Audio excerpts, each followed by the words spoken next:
Okay, the webinar has started. Anytime I click that button, I'm always like paranoid. I'm like, is this actually working now?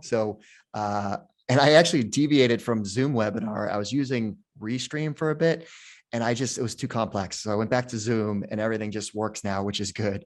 But thank you so much for joining us for our next PATH event here. This is PATH to President and COO, so Chief Operating Officer.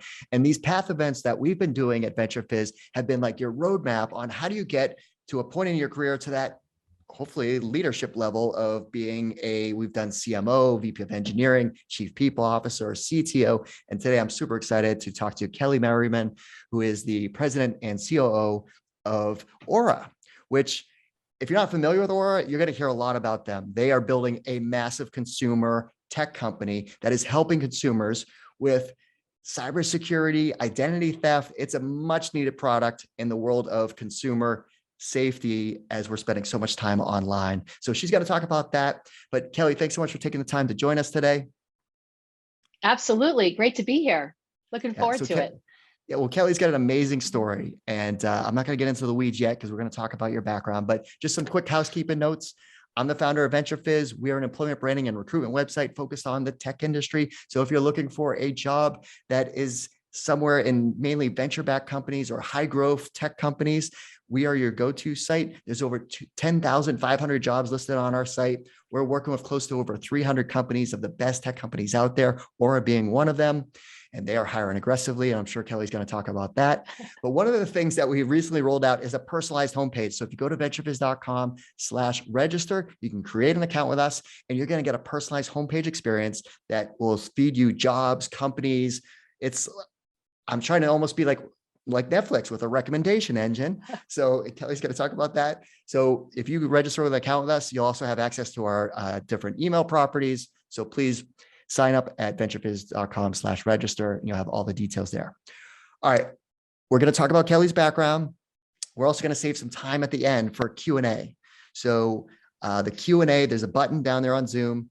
Click that, type in your questions, and we'll get those answered from Kelly direct. She's got a lot of advice that she has to share. So she's had a great career, and I'm excited to talk to her about that. So I know we have comments too, but use the Q&A part because that is easier to kind of manage. Now, one question that I want to ask everybody that's joining us, where are people joining us from? I just want to kind of get a sense of where people are. I'm in the Philadelphia area. Kelly, where are you today? I'm in Austin, Texas.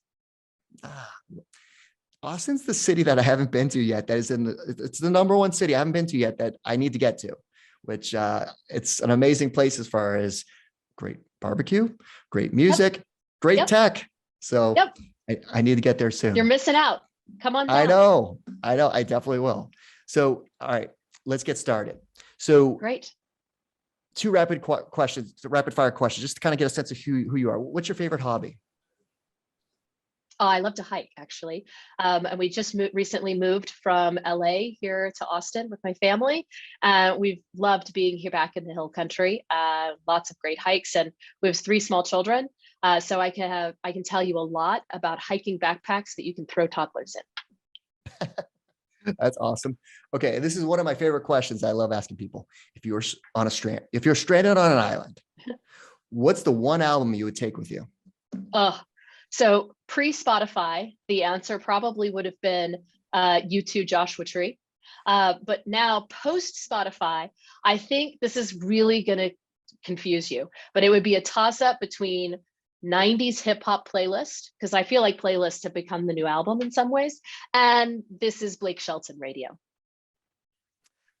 So I think we have a lot in common right there, Kelly. So if I had to make that call, it would be the Joshua Tree, 1,000%. Like, it's such a complete album, top down. I love you too. But I have definitely gravitated towards the country artists these days. Blake Shelton's fantastic.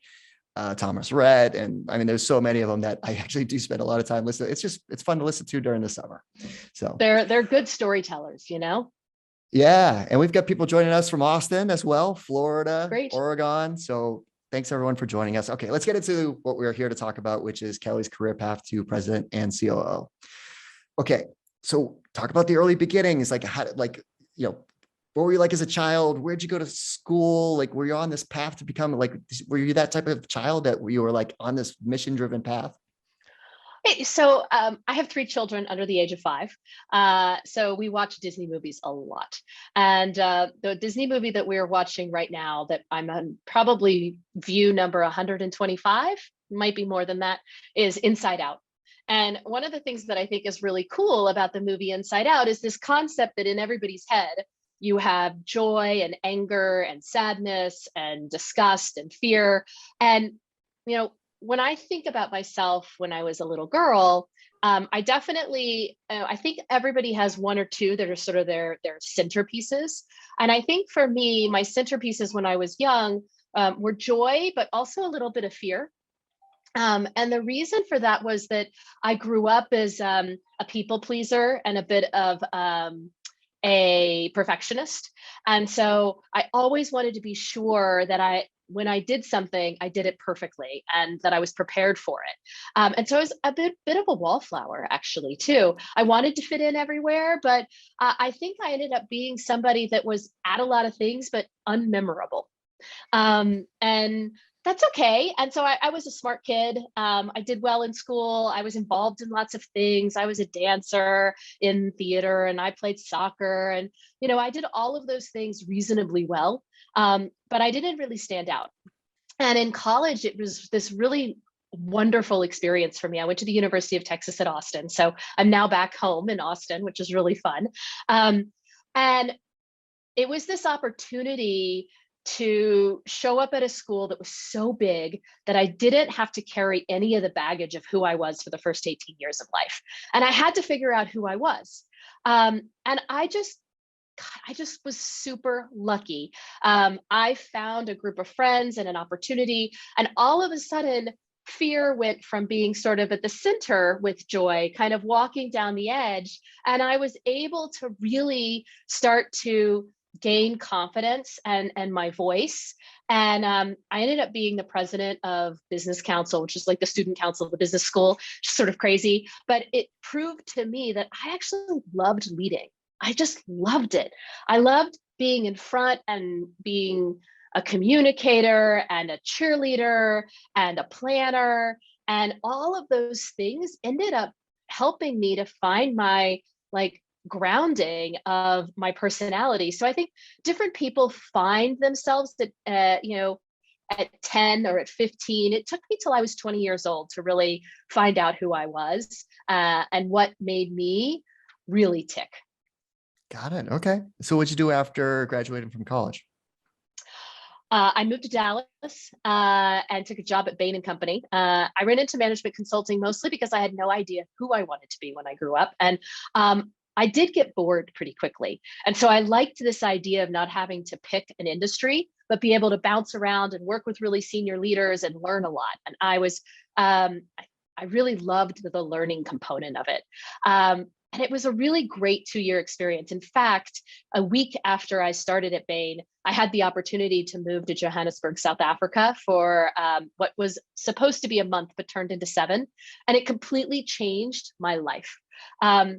Prior to my move to Johannesburg, South Africa, I had had a passport for about, I think 3 months, and had 3 weeks outside of the country total in my whole life. And it was mostly hanging out in London and Paris after graduation. And so that backpacking experience was amazing, but I mostly hung out with other backpackers. So I didn't really experience life in a different way than how I had grown up in Texas. And living in Joburg in 1998 and 99 just opened my eyes to so many different cultural challenges and the way that life is just different in lots of places and people are different. And I also recognized that I loved it. I was so curious. I was so hungry for knowledge, and not just knowledge in a book, but experiences. And I really felt like, God, I wish I had had this opportunity when I was younger to just get out and see and live. And I found that throughout my entire life now, whenever I travel, I'm much more interested in sitting in a city park and just observing life than trying to go to a museum or whatever special touristic attraction is there, because I'm just curious about people. And that opportunity in Johannesburg, the way that I like to describe it is, before I moved to Joburg, I was never leaving Texas. After I came home from Joburg, I was never staying in Texas. And so I was looking for opportunities to go out and spread my wings and learn more and be more every day. So what did you do next?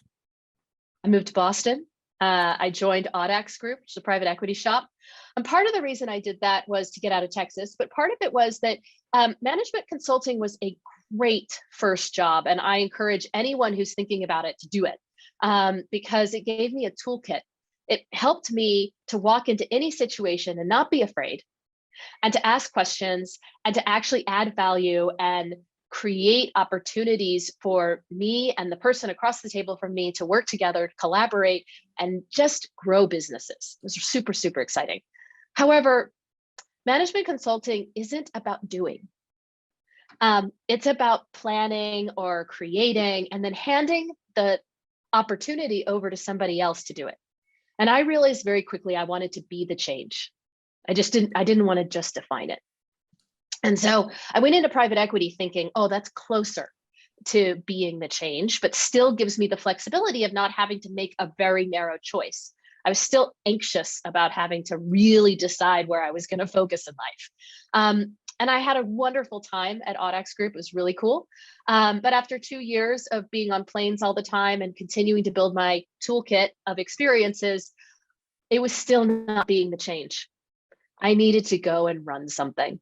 And so I actually went back to business school for 2 years. One, because I needed a break from those two careers for the first 4 years of my life as an executive. I was working too many hours and not having enough time to reflect and think about who I wanted to be and what was important to me and what were my values, what was my purpose in life. And also to just meet people. Business school is a great thing to do for, in my mind, 2 reasons. The first is if you need to build a toolkit. So let's say that you have a philosophy major or a history major, and you really want to get the nuts and bolts of accounting or finance. Going back to business school is a great way to build that toolkit. I'm an undergrad finance major and had consulting and private equity background, so I didn't really need the toolkit. But the other reason to go to business school is because you want to change careers, not jobs, careers. And when you want to make a material change and you're not sure where to go, it's a wonderful opportunity to meet people from all over the world who've had all different types of experiences, and to really test your way into kind of what feels like, it's almost like going and trying on clothes. You're like meeting people, having coffees with them, having drinks with them, and you keep trying things on. And there's opportunities for independent study in business school and for internships. And so you really have this opportunity to test before you buy, which I think is really valuable to a lot of us who are overachievers or type A personalities, but actually don't really know who we are yet and don't really know what makes us happy. And we need to test that, and it's okay. That's a good thing to do. Yeah, it's definitely something I like. So the Venturefizz podcast, I interview a lot of founders, and that's the common feedback where it goes without saying, Harvard Business School, you're going to learn a ton, right? And you're going to develop that toolkit, but the relationships you develop, the ability to explore where you want to go next is so pivotal to that stretch of time. That's so right. How did you, and I think this is kind of like this is one of the breaking points in your career. So like, how did you embark into, how'd you figure out what you wanted to do? Like what industry and ending up at Sony? I tested just like I suggested. So the first thing I did is I had coffees and beers with pretty much anyone who wanted to tell me what their job was like and what their career was like. And what I was seeking is, I had learned from my 4 years of work that what I loved was transformational industries. I didn't want to be in a place where I was deciding whether the Windex bottle was blue or yellow. And for some reason in my brain, that's what I thought the corporate world was when I was 18 years old. But what I really started to see in consulting and private equity was that there's a lot of transformation. And so I was looking for opportunities. Of course, I was in business school 2002 to 2004. So I owned an iPod when there were only a million iPods in the whole world. I was disappointed that I was on a PC when the iTunes app came to Macs only, and 6 months Yeah, I later remember came to that. I PCs, remember. right? So Yeah. you're watching Napster and Kazaa. So I could see, and remember I told you that I was a dancer in theater when I was in high school. So I have this like interest and excitement in media and entertainment already. And then I'm watching before, like in my own use cases, I didn't know that word at the time, but in my own use cases, I was seeing all of this change. And so I thought, well, this is very transformational. I want to learn more.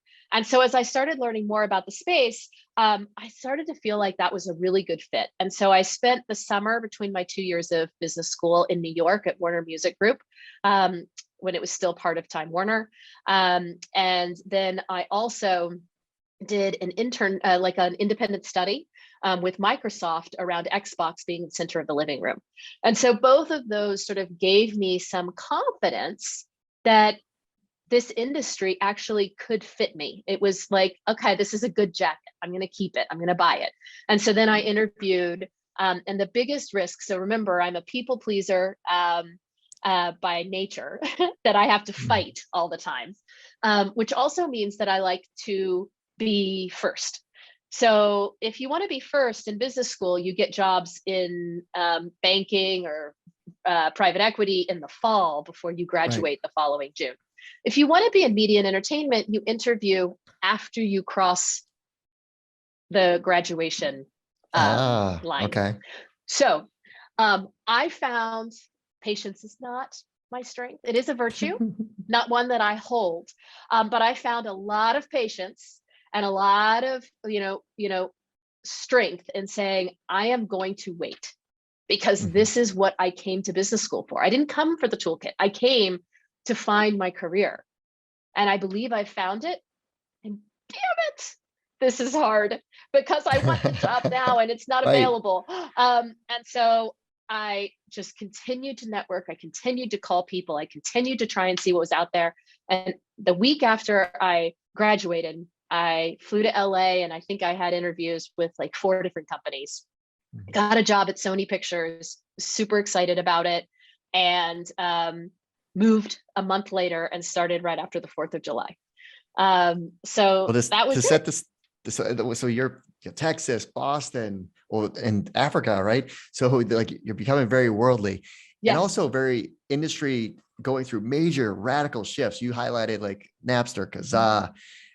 Now you're going to Sony Pictures, which is seeing the music industry going through this radical disruption with the iPod and streaming. Yeah. To what are we going to do in the film industry, right? Like I would Yeah. think they would have the same concerns. There was a level of excitement and fear inside the studios, and probably more excitement than fear, because there's something really wonderful about not having to be the first person that goes through transformative change. They were watching the music industry, they were learning, right? So there's real value in watching what's happening across the industry. As an aside, I love competition. Like in any company in which I'm there, competition means that things are working in the industry, that there's money, that there's something to compete over. And so I think that, and then you learn so much more. So, this test and iterate idea that I was just talking about in terms of like, where do you want your focus to be from an industry perspective or for a career? That's sort of how I live life right now. Like that was my way of making the shift from people pleaser and perfectionist to risk taker. The way I made that shift was to be able in my own brain to say, it's not failure, it's test and iterate. Because that gave you flexibility and freedom to take risks without always succeeding, but recognizing that it was in search of something really exciting in front of you, and that you didn't have to be hard on yourself and frustrated and angry all the time when things didn't work, or embarrassed. I really struggled a lot with shame and embarrassment whenever I couldn't deliver perfect. And so for me, this test and iterate was a really important component. And I think it's part of the reason that the technology industry in general is so fun, because of their obsession with testing and iterating.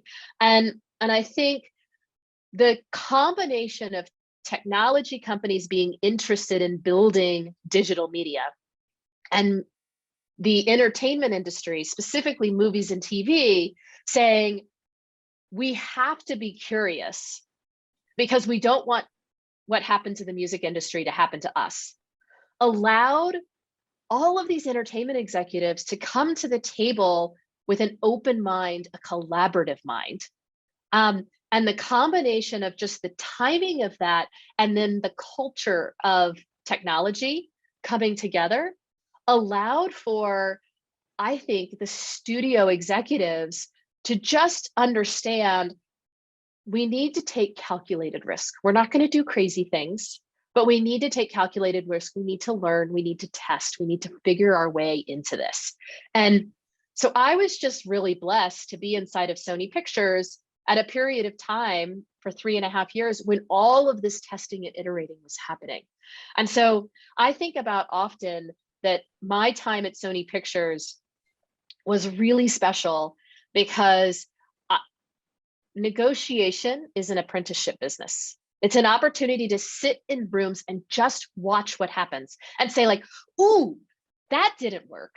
And then, ooh, wow, how did that work, right? And just like start to say like, wow, that worked, but it would never work with me because that's not my personality. And then find somebody else to be like, wow, what you're doing is so impressive and it speaks to me. I need to start to imagine myself doing that same thing.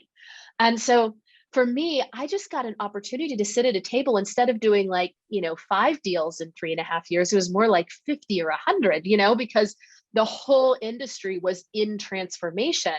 So I just got so many at-bats in rooms with people much more senior than I, watching them grapple with hard problems. Negotiation can get a little bit monotonous if you're just renegotiating the same deal over and over again. But the transformation that was happening in that period of time between 2004 and 2008 was so dramatic that every single deal had to reimagine itself. Every single partnership had to reimagine itself. Every single relationship had to build trust amongst themselves because they knew if they were signing a 5 or a 10-year deal, there was no chance in hell they were going to make it through that whole deal without opening that deal up. Yep. And so it changed the dynamics of deal making. And for me, it shifted for the first time from me thinking like, oh, I'm not a salesperson. I don't do sales. I can't go door to door and sell a knife set to somebody, to, oh, I'm a problem solver. That's what I am. Mm-hmm. And in transformational industry, what you need is problem solvers. Because what you're really doing is you're sitting down solving a very complex problem about distribution, means, about pricing, about packaging, about audiences. And you're trying to get your arms around all of those things and saying, how do we make the pie bigger for both of us? And I watched masters at Sony do this for 3.5 years. And it was a gift I will cherish forever. Well, and that's another great kind of pivotal point in your career where you had this mentorship, apprenticeship of learning how to negotiate, which, okay, Netflix. So you joined Netflix next. Yeah. Where was Netflix at that point in time? And what were you chartered to do? Yeah. Was it still DVDs and mail at that point? So, I joined Netflix in October of 2007. And part of this again was this underlying current of wanting to be the change. I had learned so much at Sony, but there was an itch to try and see, like, can I go do this myself? Like, now that I have all of this knowledge, like, somebody's going to take a bet on me to really showcase whether or not I can do it. And Netflix was 7 million DVD by mail subscribers. Wow. Okay. Losing subscribers quarter over quarter to Blockbuster All To Access. Blockbuster. Oh, wow. Okay. They had, Netflix had launched the streaming add-on, which was if you were a DVD by mail subscriber, you could also, for no extra charge, watch some kind of catalog film through streaming. Right. They had launched that, 3 to 6 months before I joined. And our budgets were, minuscule. But I had an opportunity to go over there. Robert Kinsel hired me, which was amazing. And that was a relationship based, I should say, networking is a word that I think a lot of people struggle with. My sister is a surgeon. She's very, very smart. And she said, oh, I went into medicine because I don't like networking. Networking doesn't feel good to me. And if you talk to her today, 20 years into being a surgeon, she's like, oh, everybody networks. But Right. her brain at 25 said that. And I think networking also has this negative connotation. And I think, again, we have to rewire our brains to say, in business, you want connections. Not all of them are going to be your best friends, but you're going to have somebody that you pick up the phone and call because they're an expert in something and you want their opinion, or because they're on the same trajectory as you are in business and you're both renegotiating your salaries at the same time and you need to actually talk to somebody about that. That doesn't mean that they come over on Saturday nights and drink a bottle of wine with you, but it Right. does mean that they are your person for that thing that you need. And networking is the act of finding those connections. And so in college, I joined a sorority. Was I friends with every single person in that sorority? No. Did I find 3 best friends there? Yeah, that's pretty damn cool. Right? After college, I joined the junior league. Were they all my friends? No. Did I meet a couple of people that I really loved? Yes. Networking is that activity in business. It's the opportunity to go out and have coffees and lunches. It's also, when you find your husband, you go on a lot of really bad dates, but you don't stop dating. You just do it. And I think that what we have to rewire our brains for on networking is this idea that you got to get out there and meet people. And the vast majority of them, they're going to just be somebody that you meet along the road of life. And there's nothing good or bad about them. They showed up and then they go away. But you're going to meet people who become really important to you in different ways.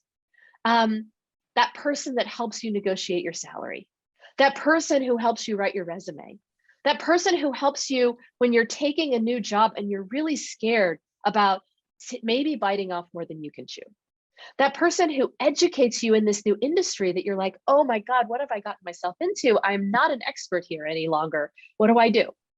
And for me, those networks are the through line for my entire career. I created a wonderful friend.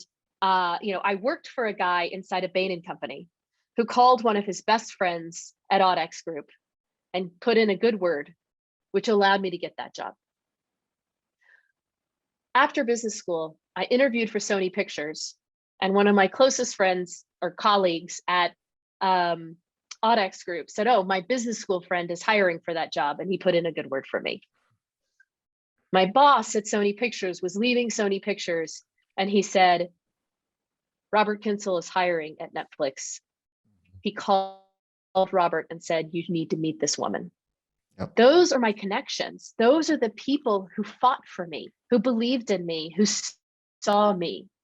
And so my goal has always been to try and be sure that I pay that forward. Because I think we all need those folks looking out for us. And that doesn't mean pay it forward to every person that you run into. It means continue to invest in that network. And when you find a connection, you invest in that connection and you stay with it even when it's hard, even when life happens. So I joined Netflix, and it was a roller coaster, fabulous ride. One of the most exciting moments of my life. I was there for about 7 years. And I like to say that if Sony was where I was mentored and had really an apprenticeship, Netflix is where I grew up as an executive. Mhm. Netflix is where I had the opportunity to be given the reins.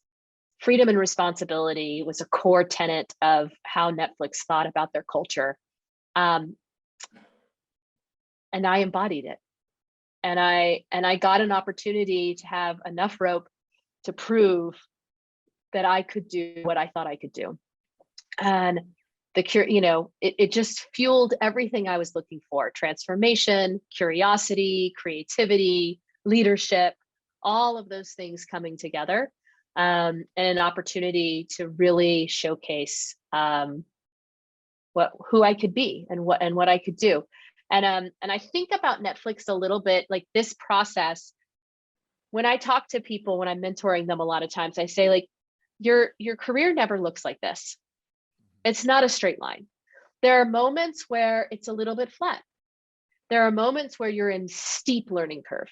And for me, Netflix was almost completely like, when you're on a roller coaster and it's like, because it's so steep and you're just feel like holding on. Almost the entirety of my time at Netflix was on that steep roller coaster.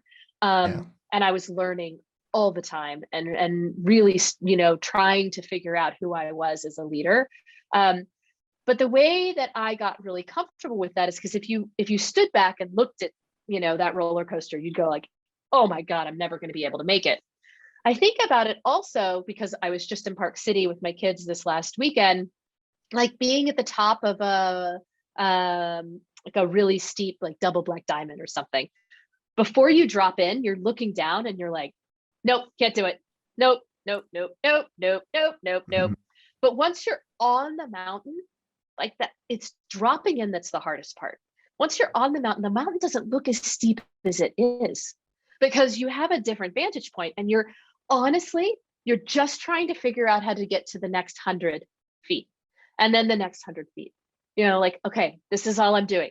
And I think a lot of us, and I don't want to gender stereotype, but I do think for me personally, as a woman who is very focused on people pleasing and perfection and really fighting that urge, to not be a risk taker, that dropping in is so damn hard. And you got to figure out how to wrap yourself either with your own confidence or with some of those folks standing next to you. They don't have to be your best friends. They have to be the people who believe in you and know that you can drop in, standing next to you saying, let's go do this together. And you do it. And then you're going. Once you're on the slope, your brain is like, I got this. I know what I'm doing. I can make this work. And that was my journey at Netflix, was just gaining the confidence over and over and over to drop it. That's what it gave me. And what were you actually working on there? Oh, that would be helpful. So I was on the content acquisition team. So I spent my first couple of years helping build out the programming strategy and the programming itself for the US business. And then a couple of years in, I went to Ted Sarandos and I said, Ted, I really want to take on the international side of the business. And he said, I love it. I think you'd be great. But it's unproven. We don't know if it's going to work or not. And I'm going to have to backfill you because we can't let anything slip on the US side of the business. So I'd love to do that. But if international doesn't work, I don't think he said it as bluntly as I'm about to say it, but he kind of said, like, you're out of a job, and I remember thinking, and I'm sure I didn't have the confidence to say it as bluntly as I'll say it right now, but in my brain was thinking, well, if international doesn't work, like, I'm ready to go do something else anyways, because this opportunity isn't big enough, right? Right. And it was such a wonderful conversation because he believed in me, I believed in the opportunity. We both understood the kind of risk we were taking. And we went into it together. And I, over the course of the next 4 years, launched Netflix across Canada, all of Spanish-speaking Latin America and Brazil, and most of Western Europe. And it was the most fun ride. And that's why I say I just kept dropping in over and over. And so I had to learn not only how to do that for myself, but through all of those efforts, I was building teams. And so I had to build a culture inside of my team of that risk taking too, which meant that I had to sit back and look at what was happening and give people the confidence that they could start to drop in and take risks as well. And one of the best pieces of advice I was given for kind of managing teams that really helped me a lot when I started moving from just being a manager of teams to being a manager of executives, right?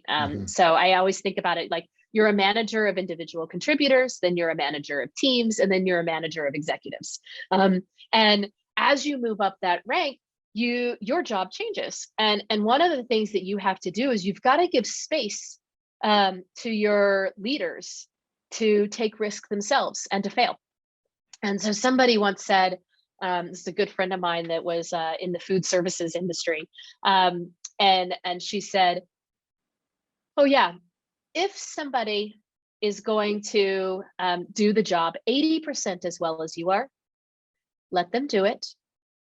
And then afterwards, do a postmortem and talk about how they could do it better next time. That way, they actually do it. They feel where the improvements are and they get better and they gain confidence. If they're going to do it less than 80% as good as you, then you get involved because there's a judgment issue. And you then you tell them why you're getting involved and you coach them through it. And you try and figure out whether or not they can get better over time, or if you need to actually trade them, move them out and find another leader. But I thought that was really helpful because a lot of us want somebody to be 95% as good as us or 99% as good as us. And, that's not realistic.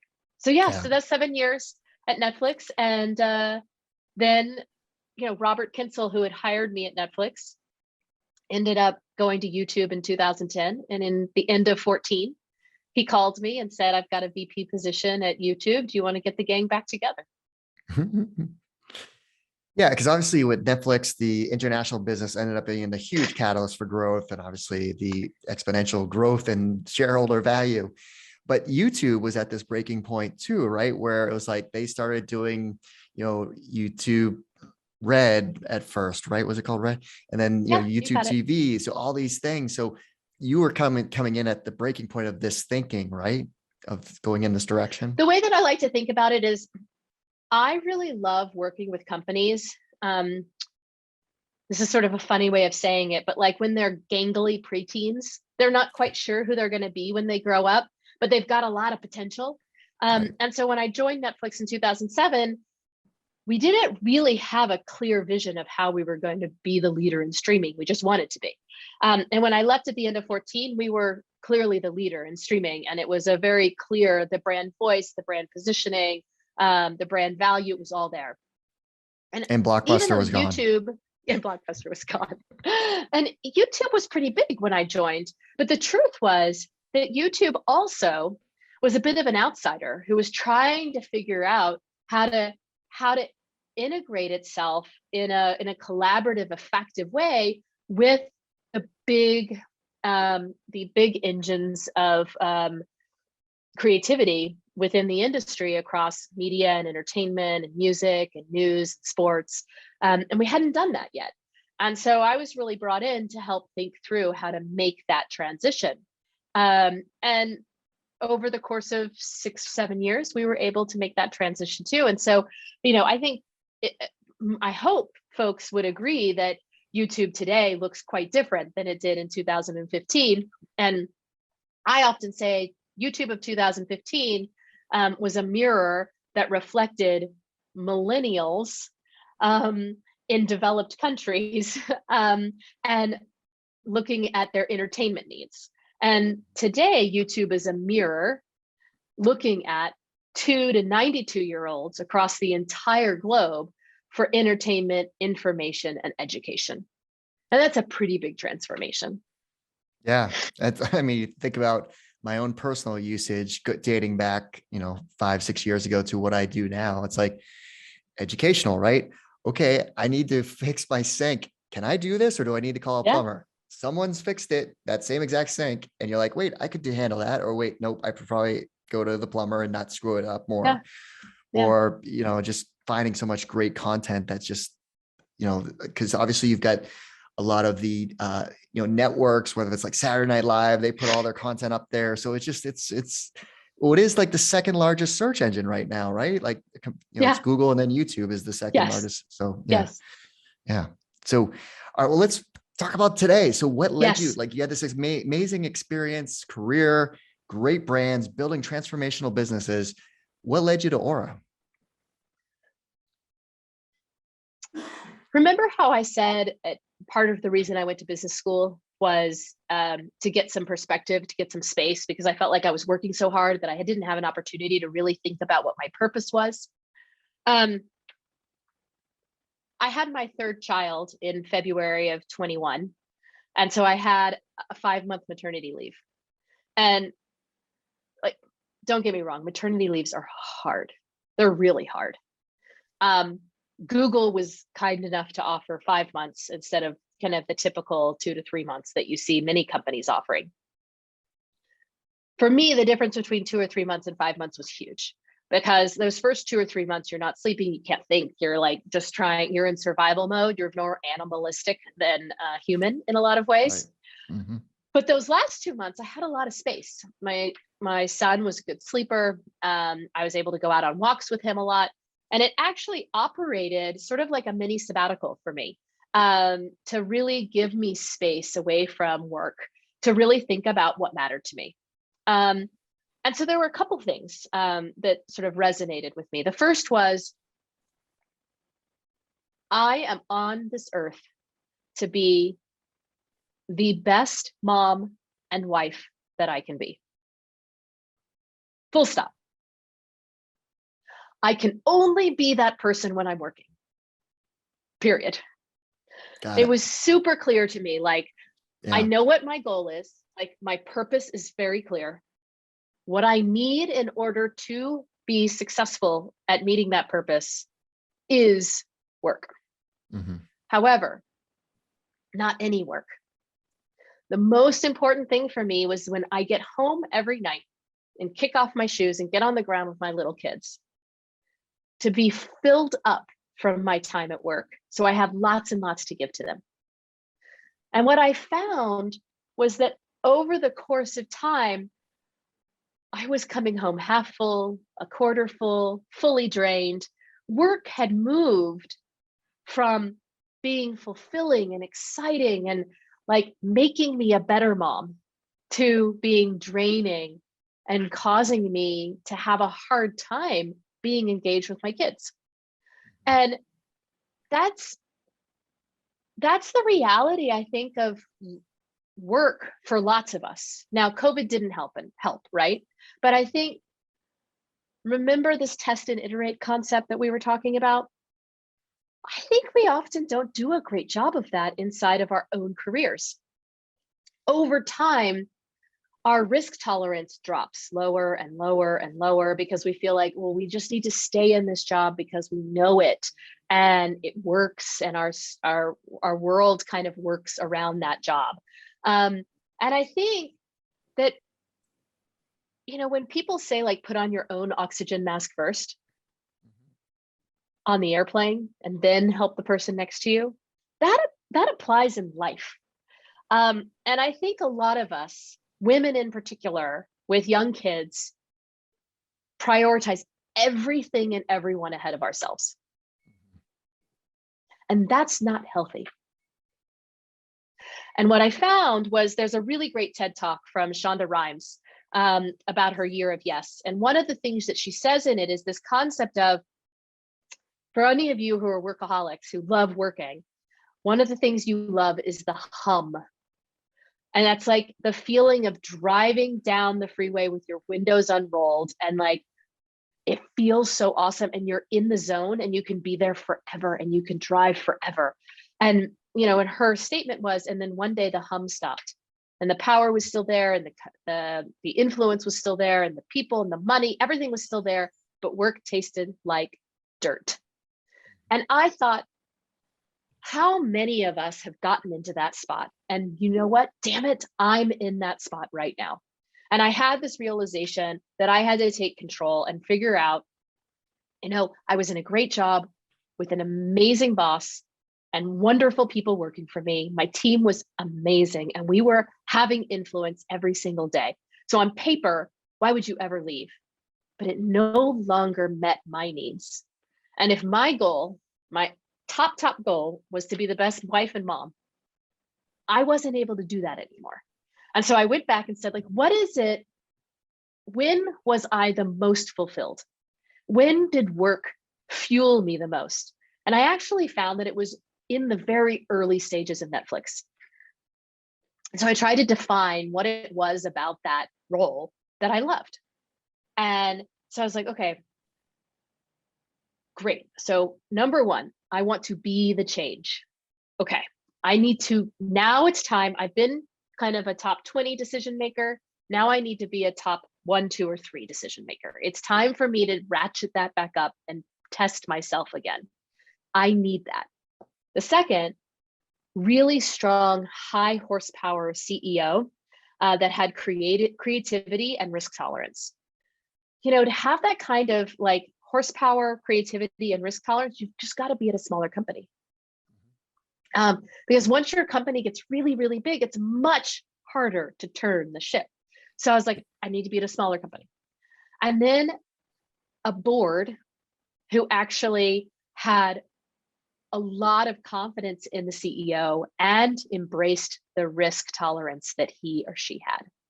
And so when I looked at Aura, and by the way, consumer facing, for me, I'm much more consumer based than B2B. So for me, I wanted to be on the consumer side. So, and that was really it. I didn't feel that connected to the industry. I loved my industry, but I cared about transformative industries, not media and entertainment. So it was the act of what media and entertainment was going through that got me excited, not the industry itself in the same way. So I was willing to look for other industries that were maybe earlier in their cycle of transformation. I was actually not looking for security at all. But again, in the world of guardian angels and mentors and networks, I had, you know, been in business and done work with Jeffrey Katzenberg for over a decade at both Netflix and YouTube. And so when I reached out to lots of people, letting them know that I was moving on from YouTube, he's on the board of Aura, and he said, let's talk. And so he actually put me in touch with them initially, and then helped me to make this decision. And even though security, digital security was probably not at the top of my list, now that I've learned more about it, it's absolutely at the very earliest stages of transformation. And it's a mess for consumers. The problem statement is super clear, right? Cyber criminals are worse than they've ever been. They are growing every day, and each one of us is at risk. What we're doing to protect ourselves, very little. Mm-hmm. Very little. Most of us are doing very little, and part of that is because we don't know what to do. Right. And part of it is because the solutions out there are either not very clear or hard to find, or only solve a small part of the problem. And so Aura's vision is really to say, like, okay, look, we are going to create a single subscription product that solves all of your needs. So we're going to be the shield that sits in front of you and protects you. And you don't have to worry so much about whether you need a VPN or anti-malware, or what the dark web is, or what data brokers are. Like, don't worry. You don't have to be an expert. We'll be the experts. And we're going to help you live your online life safely, because disconnecting from your online life is just not a reality. Our kids are online. Our health is online. So it's not just that entertainment is online now. Everything is there: banking, health records, kids' schoolwork. So we are going to live more and more online over the course of the next 10 years, and that's going to put us more and more at risk. And we need to be educated in how to protect ourselves and our family without having to have a PhD in security. Yeah. And this is a company that, again, this is a consumer brand that you're going to be seeing more and more of. They That's raised right. 200 million last October at a $2.5 billion valuation. So this is a rocket ship company. That's As I right. mentioned before, they're hiring aggressively across all functional areas. I don't know if you want to plug there, Kelly, but that's definitely a key, like hiring Absolutely. is so key for them right now. Hiring is key. We post everything on LinkedIn. You should check it out. And we've got close to 1,000 folks at the company today, and we're continuing to hire for a lot of senior and mid-level folks, both on the product and tech side as well as the business side. It's a really fun opportunity. And we're really excited to change the world over here. Being a mission-driven company is really powerful. So what are your core responsibilities in the role? So I oversee our marketing team, our product team, our sales, and our operations. So that's sort of the world that I live in right now. So it's about half the company, but probably a little less than that, that's inside of my organization. Got it. And like you're juggling a lot. So how do you manage your time? Like what's a week look like for you? Or like, I know it's revolving, like it changes, constantly evolving, but like how do you manage your time? It must be very tricky. A long time ago, I made the decision that my leaders were going to be, I wanted to view them as CEOs 80% of the time. Mhm. They were going to make 80% of their decisions on their own. And then they would come to me for the other piece. What effectively that means when I communicate that to my teams is really this idea that like I can't be in everything. I'm going to hire great people who are going to make really great decisions. And I'm going to hire people who know when the decision is really complicated and how to elevate that and ask more questions. So here's the thing. My job, for the most part, is to make really hard decisions with no good answers. My job is not to build the product any longer. So I always say, like, when you're a first line manager, like your decisions are 90-10. It's pretty clear where to go. The next manager, it's 70-30. By the time it gets to me, it's a 50-50 decision. Right. So it's not about the fact that I'm smarter or that I do have more experience. And so the experience that I have allows me to match science with gut. And then it allows me to have confidence on how to make a decision quickly. Because by the time it's a 50-50 decision, the key is to make the decision, because no decision is worse than making one. And remember, almost all decisions that we're making on the business side, you can recover from. So it's about dropping in, making the decision, and then you tack, you adjust. Okay, I've got more data coming in. I can make these adjustments. I can change from here. We test, we iterate, we continue to move. But the key is to make a decision, to get everyone on board, and to drop in so that everyone knows where we're going. So that's really my job. Yeah. So I would say that Okay. 90% of my time is on either Zoom right now or preferably in person, as finally the world is starting to open up a bit and we can all see each other again. Mhm. But it's really face to face with folks trying to make hard decisions. Well, there's a great question that someone asked. If we are hopefully getting more in-person events, but networking can be hard. We just went through that stretch of 2 years with the pandemic where it was hard to network. Yeah. A lot more people are working remote now. So what advice would you have on establishing those new connections if you're remote or, still, dealing with the pandemic stuff? Yeah, so there's a couple of things that I would do. One is all of your alumni web, whatever you're an alum of, There's websites that are Alumni Connections. You can do searches there. You can try and see if there's folks in your industry there, and connect with folks for either a virtual Zoom or for a coffee. I find one-on-ones to be a lot easier. I do think that you can go to networking events. If you do that, you have to like set yourself up ahead of time. So you're gonna have to tell yourself in your brain, I'm gonna stay for 45 minutes. I'm gonna meet 5 people. Okay. Like you have to get yourself there, because alternatively, if you don't set your goal and you're not clear, you're gonna walk in, you're gonna grab a drink, and you're gonna stand in the corner and watch and wait for somebody to come up to you. And then it wasn't worth being there, and you go away feeling worse than when you showed up. So you can't do that. So if you're feeling a little sick, if you're feeling really tired, if you're not feeling confident, don't go. Go when you're ready. And if you can bring a friend, bring a friend.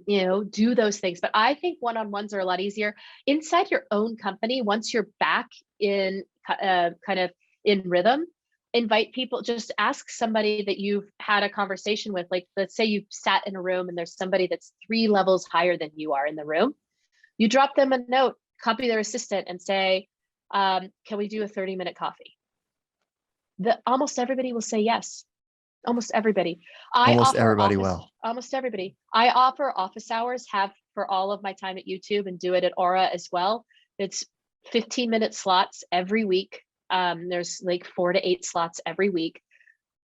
You know what? Sometimes they're full, sometimes they're not. You should always take advantage of these. There's no reason not to. This is your opportunity. And if you don't know what to say, just show up and say, tell me your story. They'll tell you.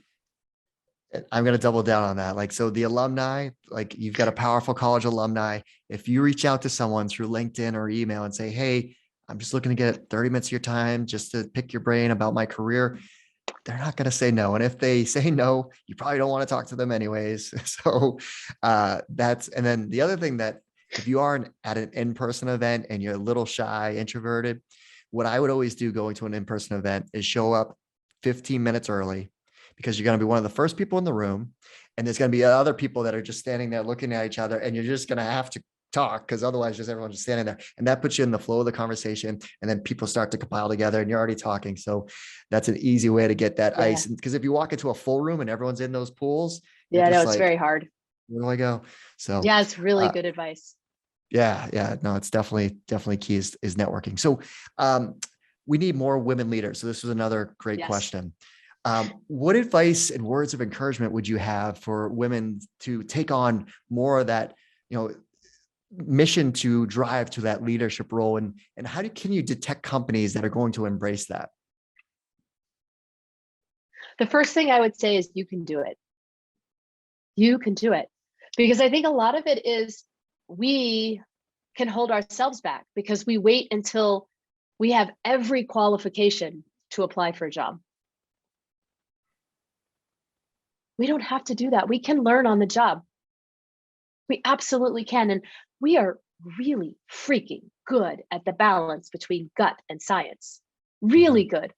Our empathy is so strong. Our communication skills are so strong. You can do this.